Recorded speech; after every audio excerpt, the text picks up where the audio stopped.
감사합니다. 우리 앞뒤로 인사하겠습니다. 흘러보냅시다. 함께 갑시다. 감기, 요즘 독감이 그렇게 사람을 괴롭히는 모양이에요. 감기 조심하시고 비타민 많이 드시기 바랍니다. 자, 오늘은 새로운 세계를 여는 문이라는 제목을 함께 은혜를 나누려고 합니다.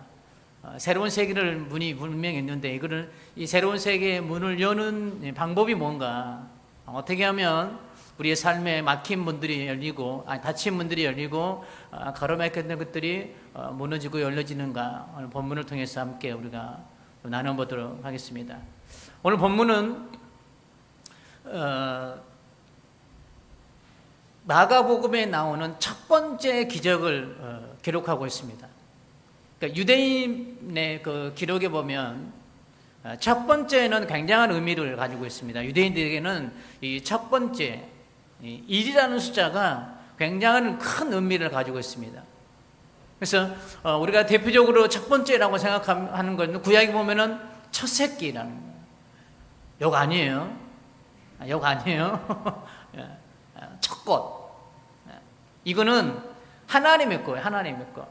그러니까 유대인들에게 이 첫 것은 예를 들어서 11조 이런 거는 10개 중에 1개를 드린 게 아니라 유대인들에게는 어떤 의미가 있냐면 이 첫 것에 대한 의미는 전부를 의미하는 거예요. 전부. 유대인들에게는. 그렇기 때문에 이 성경에서 말하고 있는 이 첫 번째 그리고 첫 것에 대한 의미는 굉장한 큰 의미를 가지고 있습니다.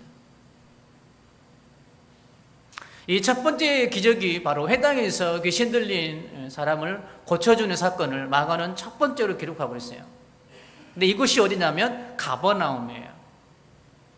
근데 이 가버나움에서 예수님은 그 어느 장소보다 많은 일들을 하셨어요.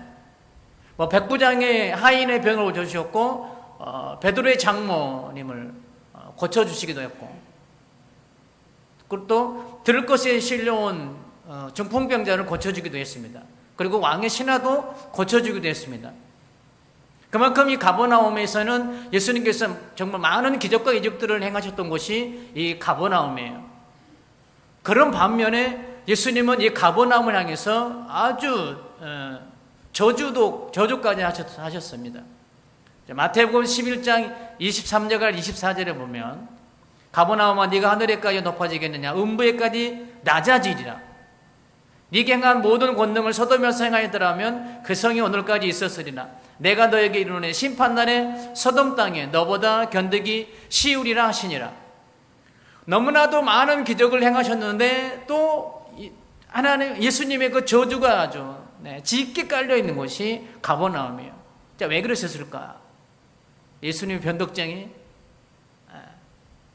변덕쟁이가 아니에요. 변덕쟁이라서 그런 게 아니라 그 이유를 마태복음 11장 20절에서는 한 가지를 들고 있습니다. 그게 뭐냐면 회개하지 않았다는 거예요. 예수님의 그런 능력과 기적과 복음이 전파되면 불문하고 그곳에 있는 가버나움의 사람들은 그 복음을 듣고 하는 예수님의 그 기적과 이적을 보고도 그들은 회개하지 않았다는 것이죠. 예수님께로 돌아오지 않았다는 것이죠. 자, 오늘 본문에 보면 첫 번째로 보면 예수님께서 첫 기적이 기록되어 있습니다. 자, 21절 보면 그들이 가버나움에 들어가니라. 예수께서 곧 안식일에 회당에 들어가 가르치셨다라고 말씀합니다. 자, 21절에서 우리가 좀 집중해 볼 단어가 뭐냐면 곧이라는 단어예요.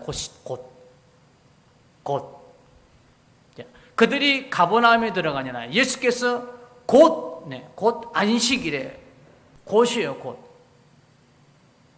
자, 지난달라는 게 우리가 지금 본문의 전달락은 우리가 살펴보지 않았지만 이 전달락에서는 어떤 일들이 일어났냐면 제자들을 부르시는 장면이 기록되어 있습니다. 제자들을 불렀어요. 자, 이제 제자들을 막 부른 상태입니다. 제자들이 다듬어진 상태일까요? 아닐까요? 다듬어진 상태가 아니에요. 정말 날 것 그대로인 거예요. 날 것 그대로. 다듬어지지 않는. 그러면 예수님은 그러면 제자들을 부르셨으면 이제 해야 되는 절차가 어떤 절차가 남아 있었을까요? 제자들을 훈련시키고 양육해서 이제 제자로서의 역할을 감당할 수 있게 훈련시키는 거예요. 훈련시키는 거. 그런데 예수님은 21절에 거기 하지 않으시고 곧바로 회당에 들어가서 말씀을 가르치셨어요. 핍박당하는 로마 교회 성도들 입장에서 지금은 조용히 숨어 있을 때고 기다릴 때라고 아마 그들은 생각했을 거예요. 네로의 핍박 속에, 로마의 그런 극심한 핍박 속에 지하세계로 숨어 들어간 이 로마 교인들은 지금은 복음을 전할 때가 아니야. 지금은 하나님의 때를 기다려야 돼. 아마 이렇게 생각했을 거예요.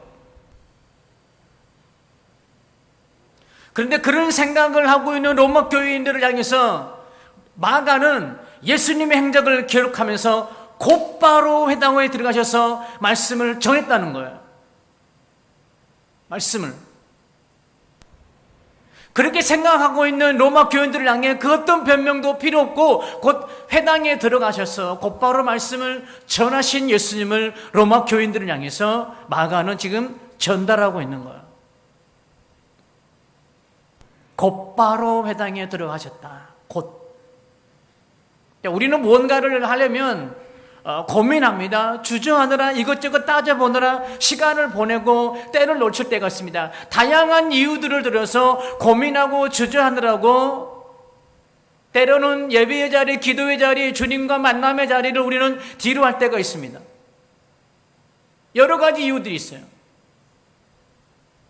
예수님을 만나야 되는 이유는 참 제한적이지만 예수님을 뒤로 해야 될 이유들은, 예배의 자리를 뒤로 해야 되는 이유들은 너무나도 넘쳐나요. 이것 때문에 예배드리지 못하고요. 이것 때문에 우리는 조금 잠시 미루어야 되고요. 이것 때문에 조금 밀려나는 것들이. 그런데 우리의 삶을 돌아보면, 우리의 신앙생활을 한번 돌아보면 내가 예수님을 찾아야 될 이유보다 예수님 예배 자리를 물러나야 될, 그 자리를 뒤로 해야 될 이유가 더 많다는 거예요. 우리가 예수님을 찾아야 될 이유가 더 많기를 주의 이름으로 축원합니다. 오늘 마가는 주저하느라 시간 보내지 말고 행동하는 예수님처럼 지금 곧바로 곧 행동하는 그리스도인이 된다고 지금 로마 교인들을 향해서 선포하고 있는 거예요. 자꾸 이유를 찾아서 스무리하지 말고 곧 말씀을 붙들고 순종하며 달려가는 믿음의 일꾼이 되라는 것입니다. 내가 이런 영적 일꾼들이 다 되시기를 주의 이름으로 축원합니다. 이 사건은 28절에 보면 예수님의 소문이 온 갈릴리에 퍼지게 된 사건이라고 마가는 기록하고 있습니다. 이 사건 하나로 온 갈릴리에 예수님의 소문이 퍼졌어요. 여러분이 그 지금 곧바로 행하는 그 발걸음 하나가 이 더당동 지역에 예수 그리스도를 소문내게 하는 첫걸음이 될 수 있습니다. 금요일 말씀드렸습니다. 여러분이 예수님의 명함이에요. 여러분이 천성교회의 명함인 거예요. 여러분이 가는 곳에 예수님이 보여지고요. 여러분이 가는 곳이 우리 천성교회의 흔적인 거예요. 흔적. 여러분의 첫 번째 내딛는 용기를 가지고 복음을 들고 곧바로 행하는 그 행함을 통해서, 여러분의 그 행하는 모습을 통해서 우리 천성교회가 소문이 들려지기 시작하는 거예요. 예수님의 그 소문이 들려지기 시작하는 거예요. 예수님의 그 행적 하나가 온 갈릴리에 소문이 나는 것처럼. 이제 막 제자들이 세워졌는데, 그래서 제자들을 훈련시켜 준비해야 될 게 많은데, 바로 그때 곧 예수님 행하시는 그 일이 온 갈릴리에 새로운 세계를 여는 소문이 나게 하셨다는 것이죠. 지금 행하십시오. 내일이 아니에요. 내일이. 지금 행하셔야 되는 거야. 지금. 하나님은 여러분의 그 작은 몸짓 하나 가지고도 큰 일을 행할 수 있으신 분이십니다. 여러분의 그 작은 행함 하나가 이 더당동 지역과 부천을 큰 떨림으로 만들어낼 수 있는 놀라운 능력을 가지신 분이 하나님이세요. 사무엘상 14장 우리가 수요일에 나누고 있는데요, 요나단과 무기를 든 그 단 두 사람을 통해서 정말 해변의 모래와 같이 많은 블레셋 군대들에게 큰 떨림을 만들어내세요. 하나님께서는. 작다고요? 연약하다고요? 우리의 자금이 하나님의 자금이 아니에요. 나의 연약함이 하나님의 연약함이 아니라는 것이죠. 그런데 우리는 나의 자금을 이야기하면서, 나의 연약함을 이야기하면서 우리는 무언가를 행하려고 하지 않습니다. 도전하려고 하지 않습니다. 그러나 여러분의 그 자금을 통해서 큰 일을 이루신 그 하나님을 믿으시고 도전하시고 행하시기를 주의 이름으로 축원합니다. 나머지는 하나님이 다 하실 거예요. 우리는 어디까지 하면 되는 거예요? 말씀 믿고 행하면 되는 거예요. 곧바로. 곧. 오늘은 좀 부족하지만 우리가 일어나 담대하게 주님을 의지하고 나가서 복음을 전할 때 세상에 새로운 문이 열릴 줄 믿습니다. 새로운 역사가 일어납니다. 우리에게 그런 기대감 없이 신앙생활을, 그런 기대감을 가지고 적어도 나를 통해서 하나님의 새로운 역사를 만들 거야. 우리 교회가 비록 지금 이렇게 연약하고 다른 교회에 비교하지 마시고 이런 모습이지만 우리 교회를 통해서 하나님께서는 반드시 큰 역사를 만들어낼 거야. 이런 우리에게 그런 꿈이 있어야 되는 거. 꿈이. 오늘은 좀 부족하지만, 오늘은 연약하지만 부족함이 영원하지 않습니다. 언젠가는 하나님의 능력으로 채워져야. 혹시 나의 삶을 묶고 있는 영적 어두운 세력들이 있다면 그 어두운 세력은 떨며 떠나고 여러분의 삶 가운데에 하나님의 새로운 광명의 빛이, 새로운 세계를 열어가는 은혜의 빛이 비칠 줄 믿습니다. 자, 23절과 24절 보겠습니다. 마침 그들의 회당에 더러운 귀신 들린 사람이 있어 소리질러 이르되 나사렛 예수여, 우리가 당신과 무슨 상관이 있나이까? 우리를 멸하러 왔나이까? 나는 당신이 누구인 줄 아노니 하나님의 거룩한 자니이다.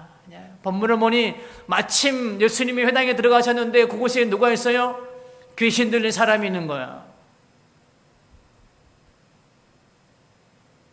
그런데 그가 소리지르는 사건이 일어납니다.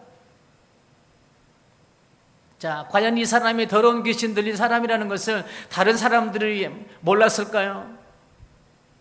매 주일마다 안식일마다 함께 예배드리는 그곳에 있는 사람들이 저 사람이 귀신 들린 사람이야 라고 몰랐을까요?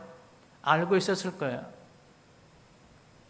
그런데 문제는 이 더러운 귀신 들린 자들이 옛 교훈이 전파될 때는 보통 사람들과 똑같이 살았다는 거예요. 자, 우리가 지금 예배를 드리고 있어요. 그런데 귀신 들린 사람이 이곳에 왔어요.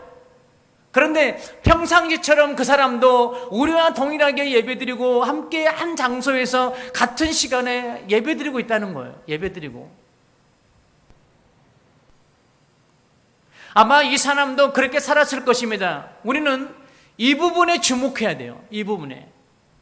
옛 교훈이 바리새인과 서기관들이 율법을 전할 때는 왜 이 귀신 들린 사람이 여전히도 회당에서 버젓이 존재하고 있느냐 이거죠. 율법이 선포되고 있는데 옛 교훈이 들려질 때 이 더러운 귀신은 전혀 사람들에게 드러나지 않았습니다. 그런데 예수님이 회당에 들어가서 예수님이 말씀을 선포할 때 그때 잠재되어 있던 귀신이 본 모습을 드러내기 시작하는 거예요. 자, 이 말씀을 거꾸로 해석하면 귀신이 난리를 친다는 것은 복음이 들려지기 시작했다는 좋은 징조인 겁니다. 할렐루야. 자, 오늘 이 말씀 우리는 새겨드려야 돼요. 우리의 삶에 어떤 방해 세력이 있다. 사탄의 저항 영역이, 저항의 세력들이 있다. 그것은 우리에게, 나에게 좋은 좋은 것들이 일어날 징조인 거예요. 아멘? 네. 저를 아멘 했으면 좋겠어요, 이 부분에서. 여러분의 삶 가운데에 지금 어둠의 세력들이 짙게 깔려 있나요? 어떤 힘든 일이 있으신가요? 그것은 그 힘든 일 이후에 있을 영광스러운 일이 있기 때문에 그렇습니다. 그래서 사도 바울은 이 은혜를 고백하고 있잖아요. 지금 내가 당한 고난은 장차 내게 올 영광과 좋게 비교할 수 없다라고. 다시 한번 말씀드립니다. 귀신이 난리친다는 것은 복음이 들려지기 시작한다는 거예요. 여러분의 삶의 근간을 흔들릴 수 있는 그런 힘든 일과 어려운 일이 있다는 것은 여러분의 삶 가운데 곧 하나님의 은혜가 임하겠다는 때가 다가왔다는 그런 하나님의 아름답고 좋은 징조입니다. 그래서 우리는 고난받을 때 우리는 고난 우리 기쁘게 여기라고 말씀하고 있잖아요. 그런데 본문에 보면 더러운 귀신 들린 사람이 외치는 소리가 있습니다. 우리를 멸하러 왔나이까. 예수님께서 복음을 전파하시자 더러운 귀신은 자신의 존재를 드러냈습니다. 이게 복음의 능력이에요. 복음의 능력. 자, 그리고 우리를 멸하러 왔나이까 라고 이야기를 합니다. 마가의 첫 번째 기적의 사건은 더러운 귀신을 통해서 예수님이 누구신지, 그리고 앞으로 무엇을 하실 것인지를 분명하게 말씀하고 있습니다. 숨어있는 로마교회 성도들이요, 지금 이 땅에 말씀이 육신되어 메시아가 오셨는데 그분이 어떤 분인가? 이 첫 번째 기적을 통해서 로마 교인들에게 지금 말씀하고 있는 거예요. 예수님은 더러운 귀신을 멸하러 오신 분입니다. 요한일서 3장 8절에 보면 죄를 짓는 자마다 마귀에 속하나니 마귀는 처음부터 범죄함이라. 하나님의 아들이 나타내신 것은 마귀의 일을 멸하려 하심이라. 예수님이 이 땅에 오신 목적이에요. 여러분의 삶 가운데 예수님이 임재하신 목적이에요. 그렇습니다. 예수님은 마귀의 일을 멸하러 오신 분이심을 믿습니다. 그러므로 마귀의 핍박이 아무리 심해도 우리는 예수님을 붙잡아야 되는 거예요. 우리의 힘으로는 마귀를 멸할 수 없기에 마귀를 멸하러 오신 예수 그리스도를 붙잡고 그분을 신뢰하는 그런 우리가 믿음이 있을 때 우리의 삶의 마귀는 떨고 도망가는 역사가 있게 되는 거예요. 그러므로 마귀의 핍박이 아무리 심해도 우리는 예수님을 믿어야 하는 겁니다. 예수님의 말씀이 세상의 한복판에서 저와 여러분들을 통해서 들려지고 보여질 때 세상은 떨게 되는 거예요. 떨게 만들어요, 하나님께서. 자, 지금 예배 드리고 있는데 마귀 들리는 사람이 막 소리를 지르고 난리 법석을 떱니다. 그때 두려워 떨지 마시기 바랍니다. 여러분을 통해서 복음이 전파될 때에 사단의 세력은 더욱더 크게 소리 지르며 우리를 방해할 거예요. 나의 삶을 방해할 거예요. 그때 두려워하지 마십시오. 오히려 더 주님 붙잡고 담대하게 맞서십시오. 자꾸 내가 작아지게 만들어요.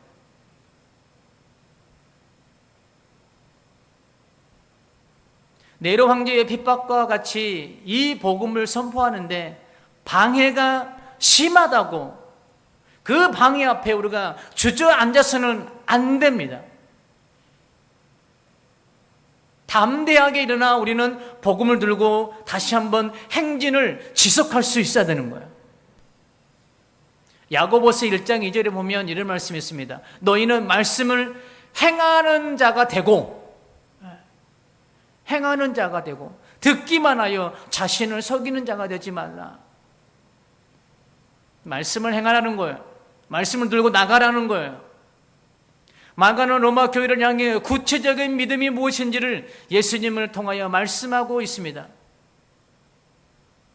자, 그것은 바로 소리 지르는 마귀를 향해 당당하게 대적하는 거예요. 대적. 여러분에게 이런 믿음이 있기를 주의 이름으로 축원합니다. 믿음으로 대적해야 되는 거예요.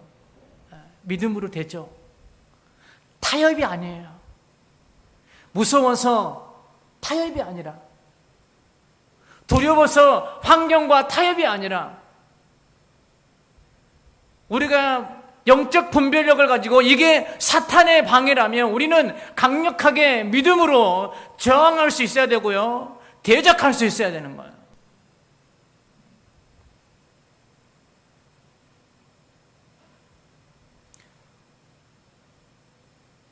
자, 그렇다면 약한 세력을 우리는 어떻게 이겨낼 수 있을까요? 어떻게? 그리고 영적 전쟁에서 어떻게 승리할 수 있을까? 자, 본문에 보면 예수님께서 회당에 곧바로 들어가셨던 것처럼 이것저것 미루지 말고 곧바로 우리의 삶에 복음을 행하는, 말씀을 붙잡고 행하는 그런 삶이 우리에게 있어야 된다는 것이죠. 우리가 말씀을 행하려고 할 때에 여러 가지의 걸림돌들이 있습니다. 두려운 마음이 있습니다. 근심된 마음들이 와요. 과연 이 말씀대로 하면 지금 내 환경이 나아질까? 그런 의심도 생기게 됩니다.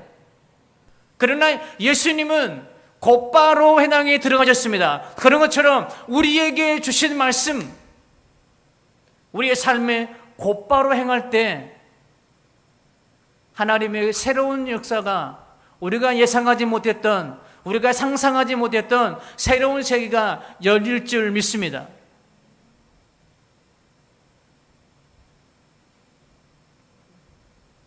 이 복음이 필요한 곳을 향해서 우리가 나가야 됩니다. 이 복음이 선포되는 곳에 귀신은 떠나가고 새로운 세계가 열릴 줄 믿습니다. 복음만이 그 새로운 문을 열 수 있는 거예요. 복음만이. 예수 그리스도만이 새로운 세계를 열어갈 수 있는 유일한 길인 거예요. 주께서 십자가에 지시고 부활하심으로 마귀를 이기셨습니다. 마귀를 다 멸하셨어요. 십자가 위에서. 예수님이 선포하십니다. 세상에서 환난을 당하나 담대하라. 내가 세상을 이기었노라고 말씀하고 있습니다.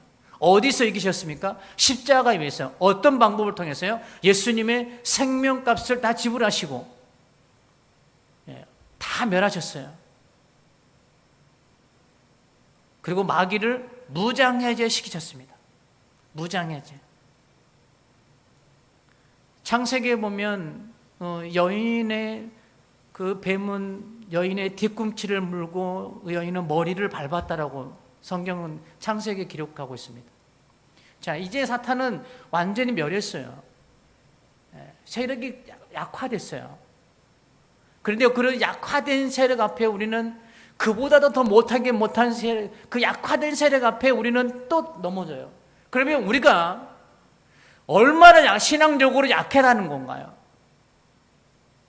그 꼬리만 살아가지고 지금 우리의 삶을 흔들고 있는 그 사단의 세력, 그 약해 빠진 그 사단의 세력 앞에 우리가 넘어진다면 우리의 신앙은 도대체 얼마만큼 더 약하다는 건가요? 우리는 이 반증의 모습을 통해서 우리의 모습들이 좀 보여줄 수 있어야 돼요. 머리를 이미 박살을 냈다니까요. 사탄의 머리는 이미 박살을 냈어요. 십자가 위에서 이미 박살을 냈어요. 정말 너무나도 그 연약한 그 세력 앞에 우리가 그렇게 맥없이 무너진다고 하면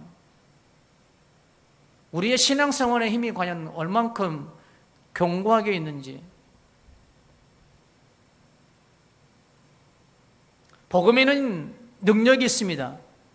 복음에는 사단을 이렇게 무장해제하는 그런 복음의 능력이 있습니다. 복음에는 새로운 세계를 열어가는 능력이 있습니다. 예수 그리스도의 그 이름과 그 보혈과 십자가를 선포할 때 흑암의 권세는 꺾이고 새로운 은혜의 세계가 여러분의 삶 앞에 열려질 줄을 믿습니다. 우리가 늘 주님과 함께하며 주님의 이름을 붙잡고 나갈 때 반드시 우리는 이 사단이 행하는 모든 어둠의 모든 역사를 이겨나갈 수 있습니다. 우리의 힘으로는 안 됩니다. 우리의 힘으로는 백전백패. 아직 준비되지 않은 것 같은 예수님과 제자들이지만 놀라운 역사가 일어나 소문이 나듯 담대하게 나가면, 그 말씀 붙잡고 우리의 삶을 살아내면, 뒤로 미루지 않고 우리가 받은 바 은혜의 말씀 붙잡고 우리가 오늘부터 우리가 삶을 살아낸다면 여러분, 나의 삶에 하나님의 놀라운 역사가 일어나는 거예요. 그리고 주님 말씀에는 권세가 있습니다. 22절 봅니다. 자, 무사람의 그의 교훈에 논란이 이는 그가 가르치는 것이 권위 있는 자와 같고 서기관들과 같지 아니함이라. 자, 요한복음 1장에 보면 예수님을 말씀이라고 하셨습니다. 그래서 말씀이 육신이 되어 이 땅에 오셨다라고 말씀합니다. 그리고 3절에 보면 모든 만물을 창조하셨습니다. 주님이 말씀하신 그대로 다 이루어졌습니다. 그래서 예수님 말씀에는 권위가 있는 거예요. 이처럼 주님의 말씀에는 창조의 능력이 있습니다. 창조의 능력. 창조의 능력이라는 것은 여러분의 삶 가운데에 새로운 세계를 열어갈 수 있는 능력이 예수님께 있다는 말씀이에요. 주님의 말씀에는 회복과 생명의 능력이 있습니다. 나사로야 나오라 말씀하시니 그 붕대를 감은 채로 나사로가 뚜벅뚜벅 걸어 나오잖아요. 이처럼 예수님은 회복의 능력이 있고 치유의 능력이 있는 거예요. 히브리서 4장 12절 우리 다 같이 한번 선포해 볼까요? 히브리서 4장 12절 다 같이. 자, 시작. 하나님의 말씀은 살아있고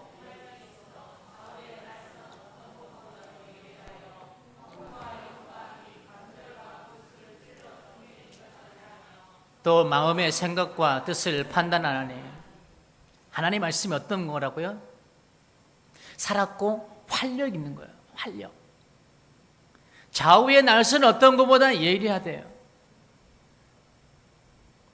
이처럼 말씀에는 영적 수술 능력이 있습니다.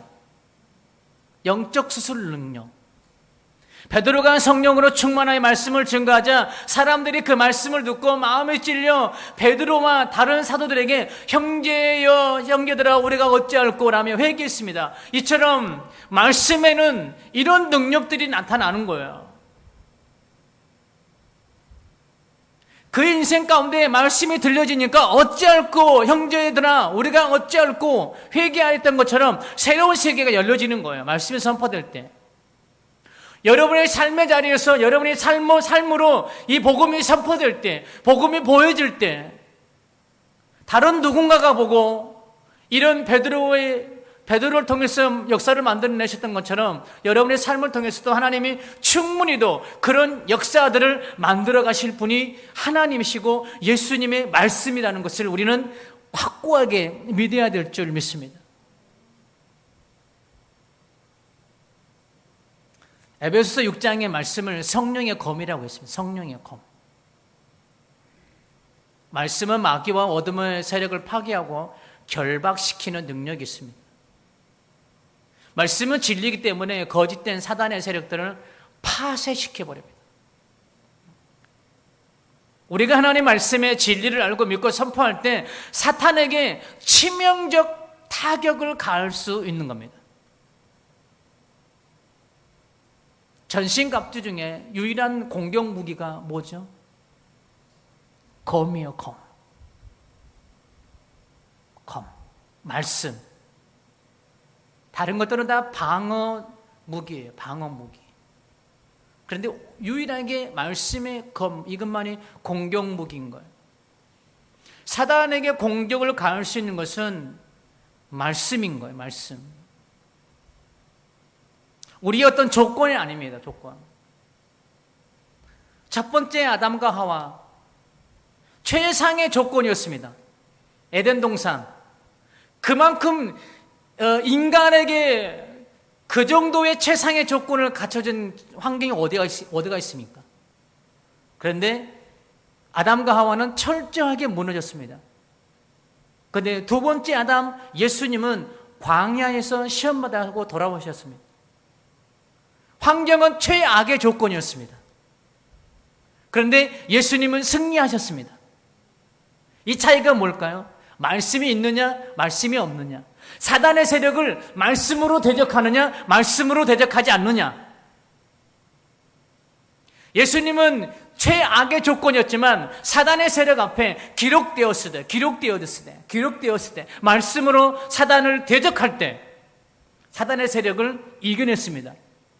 그러나 첫 번째 아담과 하와는 최상의 조건이었지만 말씀이 없었기 때문에, 말씀으로 대적하지 않았기 때문에 사단에게 넘어갈 수밖에 없는 겁니다.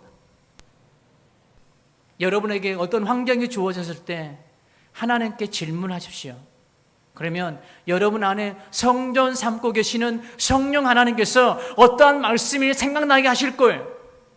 떠오르게 하실 거예요.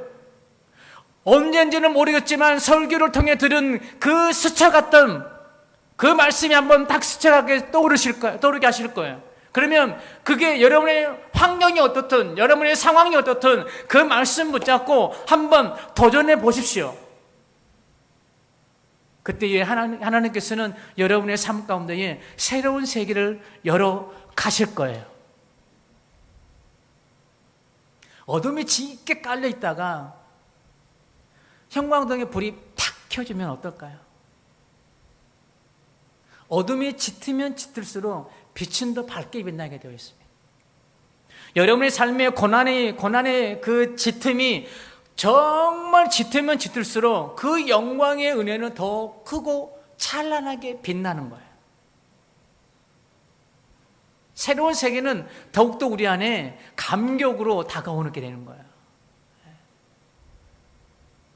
자, 지금 에어컨을 틀었습니다. 지금 20도네요. 자, 20도인데 여기서 1도만 더 낮춘다고 해도 20도와 19도의 차이가 느껴질까요? 많이 느껴지겠죠. 그런데 에어컨을 껐다가 에어컨을 켰어요. 그럼 이 시원함은 어떻게 느껴질까요? 더 크게 느껴지겠죠. 마찬가지입니다. 여러분의 삶에 고난의 흔적이 깊으면, 고난의 골짜기가 깊으면 깊을수록 그 다음에 영광의 은혜는 더 크게 다가오는 거예요. 여러분의 삶의 고난의 깊이가 깊으신가요? 그만큼의 그 이상의 영광이 여러분을 기다리고 있다는 사실을 믿으시기를 주의 이름으로 축원합니다. 그 은혜를 경험하기 위해서는 우리가 앉아만 있는 것이 아니라 말씀 붙잡고 행해야 되는 거예요. 나가야 되는 거예요.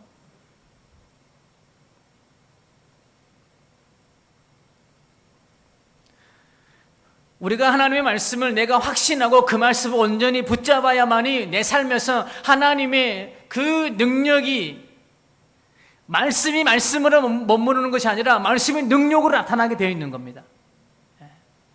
루터는 그렇게 이야기했습니다. 이 성령의 글귀는 아무런 능력이 없다. 자, 오해하시면 안 돼요. 성경 말씀이 능력이 없다는 게 아니에요. 이 성경에 기록되어 있는 이 글씨 자체는 아무런 능력이 없다. 그런데 이 성경이 믿는 사람과의 그 믿음이 만났을 때 이 말씀은 능력으로 나타난다. 루터가 한 말이에요. 제가 한 말 아니에요. 잘 전달됐는지 모르겠네요. 아이고, 목사님 이단 아니신가요? 왜 이 성경이 능력이 없다고 말씀하신가요? 이단 아닌가요? 설명이 잘 됐는지 모르겠어요. 이 글씨 자체만으로는 능력이 없다는 거예요. 성경 말씀이 능력이 없다는 게 아닙니다. 그런데 이게 우리가 읽으면서 이게 내 믿음과 만났을 때 우리의 삶에 놀라운 능력을 발휘한다는 거예요. 히브리 4장 2절에 보면 이런 말씀이 있습니다. 그들과 같이 우리도 복음을 전함을 받은 자이나 들은 바 그 말씀이 그들에게 유익하지 못한 것은 듣는 자가 믿음과 결부시키지 아니함이라. 그러니까 듣는 것 따로, 믿음을 결부시키는 것 따로, 이렇다는 것이죠. 자, 다시 한 번 말씀드립니다. 듣는 자가 믿음과 결부시키지 아니함이라. 여러분의 삶 가운데 말씀을 여러분의 삶과 결부시키고 연합시키는 은혜가 있어야 되는 거예요. 그때에 새로운 은혜가 임하시는 거예요. 말씀을 들었습니까? 그러면 여러분의 삶과 결부시키십시오. 말씀의 창으로 한번 여러분의 환경을 한번 보십시오. 그러면 분명히 하나님의 섭리가 보여지게 될 거예요.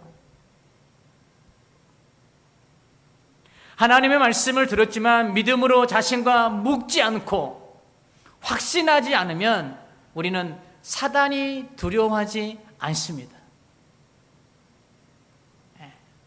우리가 내미는 이 잽 하나가 사단에게 가격이 안 돼요.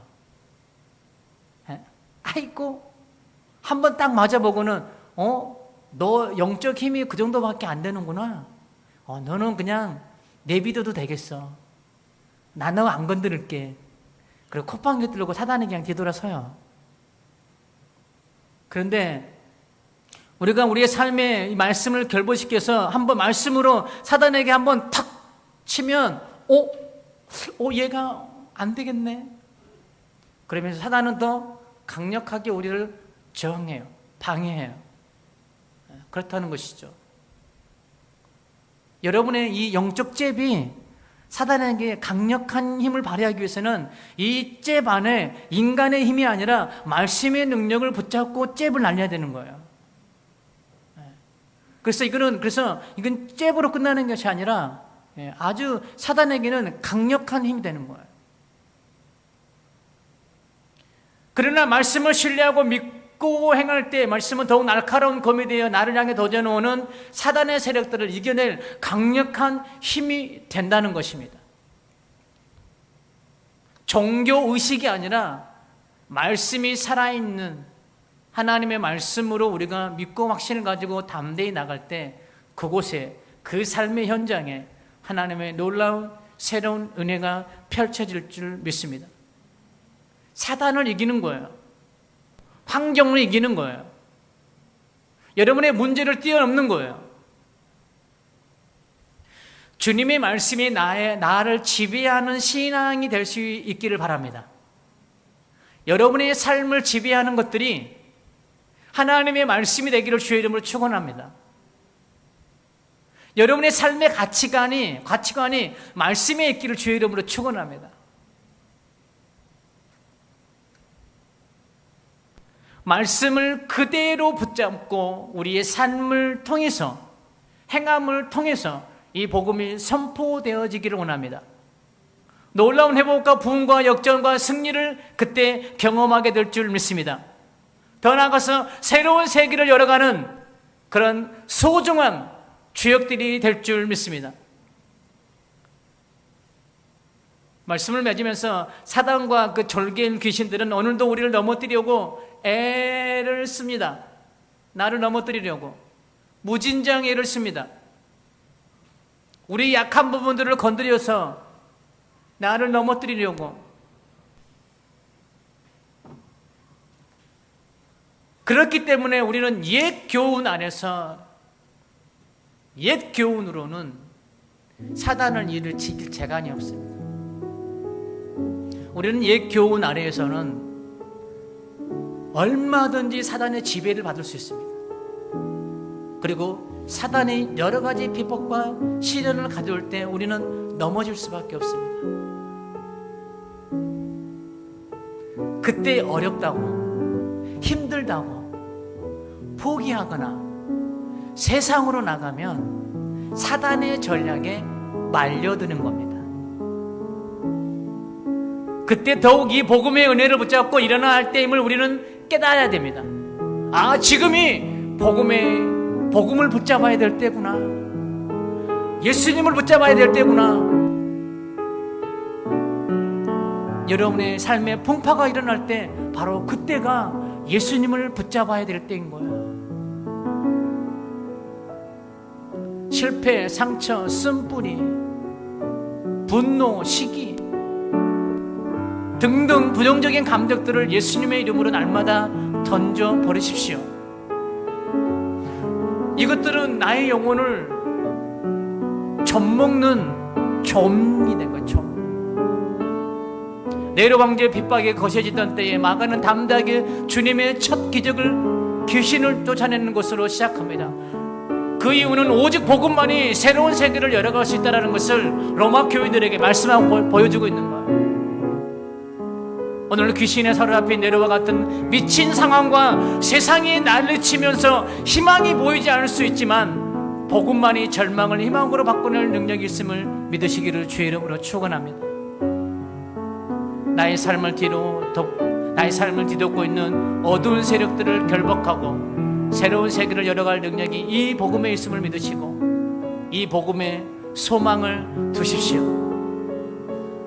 어둠 가운데 있습니까? 여러분을 광명의 빛으로 이끌어낼 이 복음을 붙잡으십시오. 마음이 힘드십니까? 세상에 줄 수 없는 이 평안함의 은혜가 있는 복음 안으로 들어오십시오. 그러면 세상에서 느낄 수 없는 하나님으로부터 평강의 은혜가 여러분에게 임할 것입니다. 그리고 여러분 한 사람 한 사람들이 이 복음을 선포함으로 예수님께서 새로운 세계를 열어갈 수 있게 하는 거룩한 통로들이 다 되시기를 주의 이름으로 축복합니다. 자, 우리가 드릴 이 땅의 황무함을 보셔서 하늘의 하나님, 이 땅의 무지함과 이 땅의 아버지는 그 복음을 모르는 이 민족 가운데에 저와 여러분들을 통해서 새로운 세계를 열어가실 하나님의 놀라운 꿈이 있는 거예요. 우리 교회를 통해서 이 도당동과 부천과 이 민족과 열방을 향한 하나님의 새로운 세계를 열어가시는 하나님의 놀라운 꿈이 있는 거예요. 우리도 그 꿈을 소유했으면 좋겠습니다. 하나님, 우리를 통해서 정말 부흥의 불길이 타오르게 하시고 나를 통해서 진리의 말씀이 우리 교회와 이 땅 가운데에 전파되게 하시고 나를 통해서 은혜의 강물이